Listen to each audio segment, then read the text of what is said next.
আসসালামু আলাইকুম। ঈদে বাড়িতে গিয়েছেন এরকম অনেকের কাছেই, আমার পরিচিত অনেক মানুষজনের কাছেও শুনলাম যে মোটরসাইকেলে পর্যন্ত তেল পাওয়া যাচ্ছে না। বিভিন্ন পাম্পগুলো বন্ধ। আমার নিজেরও আমার ফ্যামিলির কাছে শুনলাম যে এরা ঈদে গাড়ি নিয়ে ঘুরতেও যেতে পারেনি। বিভিন্ন পাম্পে পাম্পে নাকি আপনার দড়ি দিয়ে তারপরে আপনার পাম্প বন্ধ করে রাখা হয়েছে বিভিন্ন জায়গায়। দু এক দিনের ভিতরে হয়তো পরিস্থিতি আরও ভয়ানক হতে পারে, হয়তো একেবারে তেল পাওয়াই যাবে না এরকম পরিস্থিতিও হওয়ার আশঙ্কা তৈরি হয়েছে। তো আমি জানি না আপনারা যারা ঈদে বাড়িতে গিয়েছেন তারা বলতে পারবেন আপনার এলাকার খবর। আমি যতটুকু শুনেছি যে তেলের প্রচণ্ড সংকট আছে এবং তেল পাম্পগুলো বেশিরভাগ বন্ধ, সেখানে কোনো তেল পাওয়া যাচ্ছে না একেবারেই।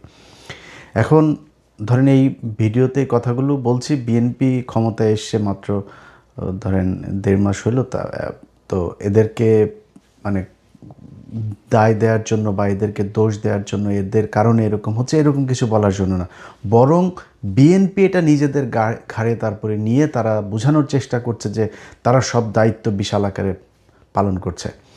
এখন দেখেন, আপনি এই যে যোগাযোগ মন্ত্রী রবিউল ইসলাম, রবিউল ভাইরে আমি ভীষণ পছন্দ করি। কোন দিন থেকে জানেন?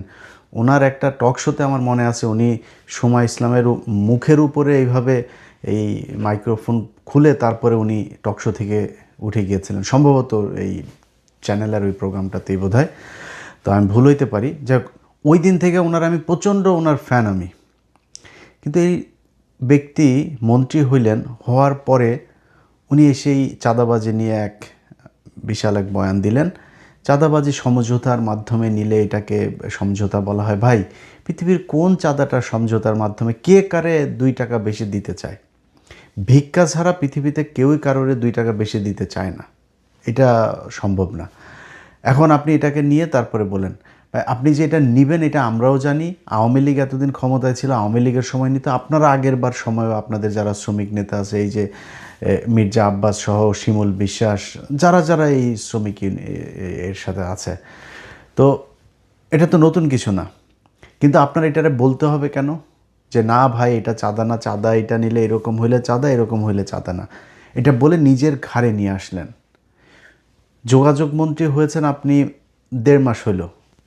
আপনি মানুষের কাছে সময় চাইতে পারতেন যে ভাই আমরা ক্ষমতায় এসছি মাত্র, আমাদেরকে একটু সময় দেন, একটা ঈদ অন্তত সময় দেন, পরের ঈদে আপনাদের এই ভোগান্তিগুলো যা যা হয়েছে এগুলো আমরা ঠিক করে নিব।